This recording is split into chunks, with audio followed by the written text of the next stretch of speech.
नमस्कार, मैं हूं आपके साथ कविता राणा। गालियों की सुनामी, मां पर अभद्र टिप्पणी और निशाने पर पीएम मोदी। बिहार में चुनावी डुगडुगी क्या बजी, मंच से विपक्षी ताकतों ने पीएम मोदी के खिलाफ अनाप शनाप बकना शुरू कर दिया। अब शब्दों की इसी बयानबाजी में पीएम मोदी की मां हीराबेन मोदी को भी नहीं बख्शा गया। उनके खिलाफ कांग्रेस के मंच से अभद्र टिप्पणी की गई और जिस पर गुस्साए पीएम मोदी ने राहुल संग लालू के लाल तेजस्वी पर निशाना साधा। और अब जब सोचिए पीएम मोदी के पास जापान की सबसे शक्तिशाली गुड़िया है, तो क्या बिहार बंगाल से वो अपना 400 पार का ख्वाब पूरा कर पाएंगे? कौन है दारूमा गुड़िया जिसके रक्षा कवच में पीएम मोदी को हरा पाना विरोधियों के लिए असंभव हो जाएगा? और ख्वाहिशें पूरी करने वाली जापान की यही गुड़िया पीएम मोदी की किन इच्छाओं को पूरा करेंगी? देखिए इसी पर धर्म ज्ञान की सबसे स्पेशल रिपोर्ट। राजनीतिक गलियारों में गालियों की सुनामी, देश की मां बेटियों का अपमान, भावुक मोदी विपक्ष पर भड़के। देखिए सिर्फ और सिर्फ धर्म ज्ञान पर। पीएम मोदी की मां हीराबेन को गुजरे 2 वर्ष से भी ऊपर का समय बीत चुका है और अपने दिल में सोचिए अपनी मां की यादों को समेटे पीएम मोदी पूरी कर्मठता के साथ देश का नेतृत्व कर रहे हैं। लेकिन विपक्ष है जिसने गालियों की सुनामी में पीएम मोदी की मां को वापस लाकर खड़ा कर दिया है। राहुल गांधी की वोट अधिकार यात्रा में दरभंगा से कांग्रेसी कार्यकर्ता मोहम्मद रिजवी ने पीएम मोदी की मां के खिलाफ अब शब्दों का इस्तेमाल क्या किया? राहुल तेजस्वी दोनों ने ही इस पूरे विवाद से पल्ला झाड़ लिया। अब जो कि गाली सोचिए कांग्रेस के मंच से दी गई है, जिस कारण भाजपा राहुल तेजस्वी दोनों से ही सार्वजनिक माफी मांगने की मांग कर रही है। और अब जब इस पूरे विवाद में पीएम मोदी ने बोलना शुरू किया तो मां के तिरस्कार पर उनका दर्द छलक उठा। कुछ समय पहले 100 साल की उम्र पूरी करके वो हम सबको छोड़ के चली गई। मेरी उस मां को जिसका राजनीति से कोई लेना देना नहीं, जिसका शरीर भी अब नहीं है, मेरी उस मां को आरजेडी कांग्रेस के मंच से भद्दी भद्दी गालियां दी गई। माताएं बहनें, मैं देख रहा हूं आपके चेहरे, आपको भी कितना दर्द हुआ होगा। मैं देख रहा हूं कुछ माताओं के आंख में आंसू मुझे नजर आ रहे हैं।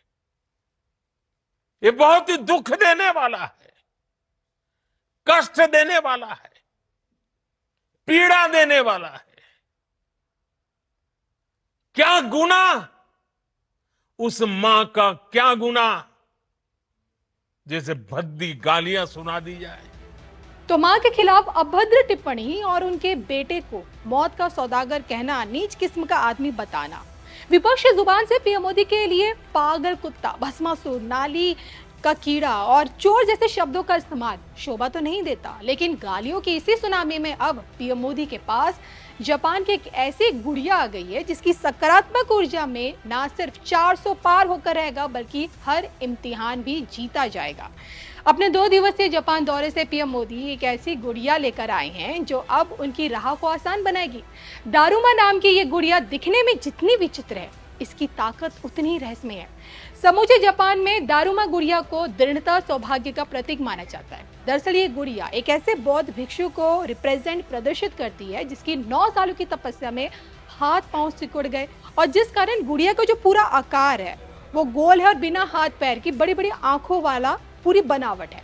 अब जापान के प्राचीन दारूमा जी मंदिर के जो मुख्य पुजारी है रेव शिशी हिरोसे ने खुद से ये गुड़िया पीएम मोदी को भेंट की ताकि उनके जीवन में आने वाली सारी की सारी बाधाएं दूर हो जाए। दारूमा गुड़िया को आज भी इच्छा पूर्ति का प्रतीक माना जाता है और परंपरागत रूप से लोग कोई व्यक्तिगत लक्ष्य निर्धारित करने के बाद गुड़िया की एक आंख रंगते हैं और अगर इच्छा पूरी हो जाती है तो दूसरी आंख भी रंग दी जाती है। और ये प्रथा हार ना मानने के गुण का एक प्रतीक है और इसी कारण गुड़िया की बनावट ऐसी है कि गिर कर खुद से उठ जाती है। और यही चीज 7 बार गिरो 8 बार खड़े हो जाओ इस कहावत को चरितार्थ करती है।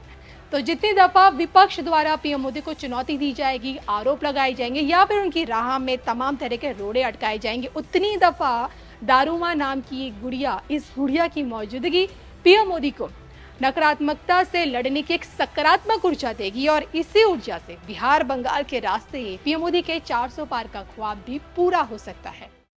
कुछ समय पहले 100 साल की उम्र पूरी करके वो हम सबको छोड़ के चली गई। मेरी उस मां को, जिसका राजनीति से कोई लेना देना नहीं, जिसका शरीर भी अब नहीं है, मेरी उस मां को आरजेडी कांग्रेस के मंच से भद्दी भद्दी गालियां दी गई। माताएं बहनें, मैं देख रहा हूं आपके चेहरे, आपको भी कितना दर्द हुआ होगा। मैं देख रहा हूं कुछ माताओं के आंख में आंसू मुझे नजर आ रहे हैं। ये बहुत ही दुख देने वाला है, कष्ट देने वाला है, पीड़ा देने वाला है। क्या गुनाह, उस मां का क्या गुनाह जैसे भद्दी गालियां सुना दी जाए। साथियों, हर मां अपने बच्चों को बहुत तपस्या करके पालती है। यहां मेरे सामने बैठी हुई हर मां उतनी ही लगन से, उतनी ही तपस्या से अपने बच्चों को पालती है। बच्चों से बड़ा मां के लिए कुछ नहीं होता है। मैंने भी बचपन से अपनी मां को ऐसे ही रूप में देखा था। उन्होंने बहुत गरीबी में बहुत सारी तकलीफें सहते हुए अपने परिवार को, हम सब भाई बहनों को पाला था।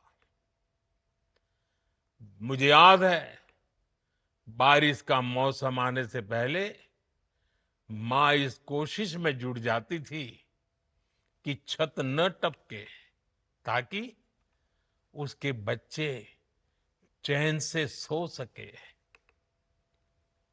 मां बीमार होती थी, फिर भी पता तक नहीं चलने देती थी।